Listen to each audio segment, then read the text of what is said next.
Hey guys, welcome back to the channel. I'm Last Son. This is the TEW9 Developer Journal. Today's day 5. If you guys are liking this content, please leave a like, subscribe to the channel, leave any comments you have. We'll get into day 5 now. Company awards. Much requested edition. Companies are now going to have their own individual end of the year awards that complement the global yearly awards. So they're going to work the exact same way. AI dependent on stats from the previous 12 months. Additionally, this is also going to be criteria for getting into a company-specific Hall of Fame. And then if you're a database maker, you can these awards via the editor to add some flavor. Title records. So because of the new calendar system, every title now is going to have a title record button, which gives a host of what they hope are interesting stats.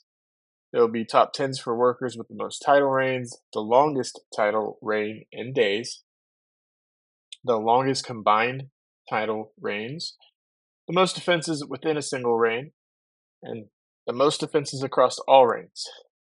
Tag titles, they're going to be additionally broken down into both individual and team versions. It's mostly cosmetic, but they like, looking at it during testing, so they're hoping that everybody else will too.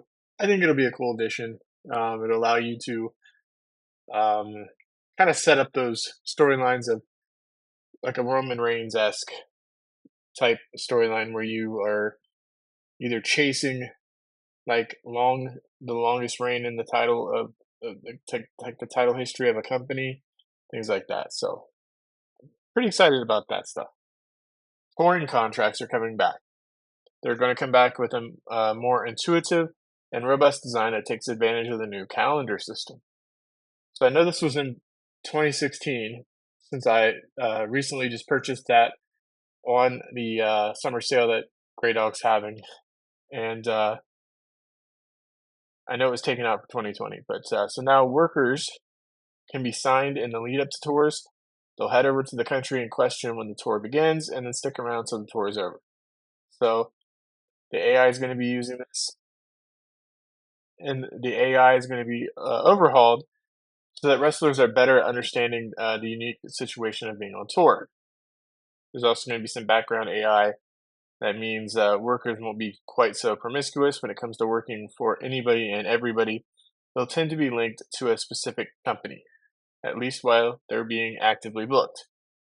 So hopefully this will simulate a degree of loyalty to you or to that company if it's an AI company.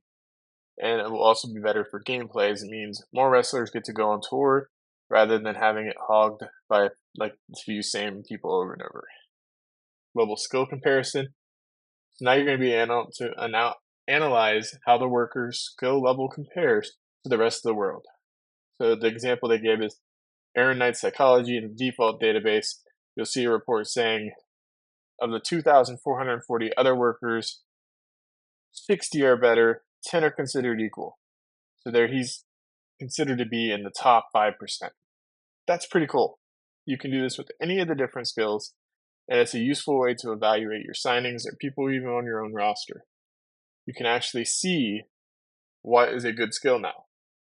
That's awesome. I mean, before you would just kind of have to eyeball it and say, yeah, I think I know that's a 95 psychology. That's probably one of the best psychologies in the game. Now we'll actually be able to find out. Hiatus warnings. By request, any worker now going on hiatus is going to give you a month warning period before they leave. So this will allow you to, book them. Maybe you need to take a title off of them. Any kind of those decisions now, they're not going to be rushed. It's going to feel a little bit better because you're going to have that month warning. So that's pretty cool. They're going to have owner and booker specialisms. So they can now be set to specialize either in men or women's wrestling. That means if they specialize in men's wrestling, they will not try to take over a women's company, vice versa. So they'll now only apply for certain jobs, only take over certain companies. This is a way to give the database makers a bit more realism. You can have a narrative title belt status. So new narrative effects have been added that has belts being activated or retired. This has been requested by a few database makers so that historical scenarios can be simulated better when there are like scenarios where the title changes over time.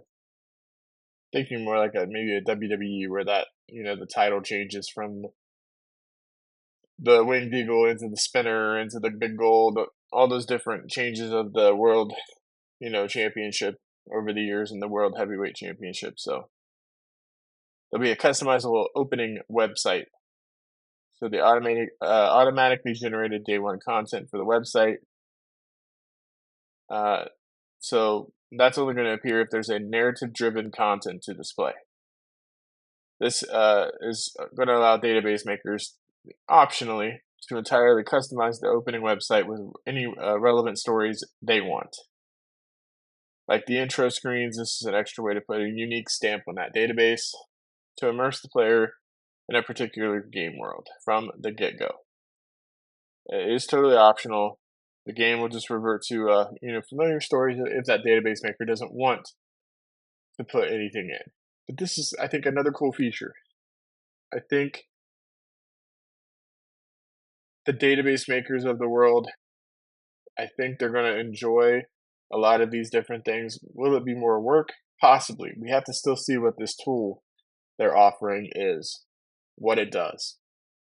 But potentially, I think these databases that are going to be coming out are going to be really awesome. They're going to allow a lot of control, a lot of realism.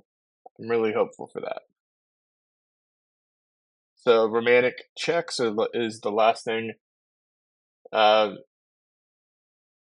data check is now going to be upgraded to flag contradictory romantic relationships that may have slipped through. They do say grand total per one person has asked for this, but that he'll be pleased to read it. So romantic checks going to be upgraded to flag things correctly. So that's cool in itself too. So the other note we get is if you're experiencing the developer's journal for the first time, there's not going to be any entries on the weekends. So Monday is when it will continue. So that was day 5, guys. I'm really hopeful for this game. I'm really excited for this game. I love TEW 2020. It has a lot of flaws, but I love the game because of the story you can tell. I love, really, I'm loving some things about 2016. Some of those things seem to be coming back, so that's pretty cool. I love basically if you've been a member of the channel or you've seen videos on my channel. I love wrestling fantasy booking sims. So I love TEW. I love Journey of Wrestling. I play Pro Wrestling Sim. I haven't put any videos up yet, but I love these games just because I actually love wrestling that much. It's been a big part of my life, and it's just cool to get to do those types of things. Which I think that's the reason all of us get into those games is just the we love telling stories and using wrestling as the medium. So really hopeful for this game. Can't wait until July 27th to when we get this beta. We get to dive in and see all these cool new features in action. So this has been day 5, guys. I'm Last Son. I hope you have a wonderful weekend. And I'll see you guys on Monday for the Developer Journal day 6. And also, that's also my BCG King of Puro upload day as well. So I'll have 2 videos going up on that day. I hope you guys have a wonderful day. Have a great weekend.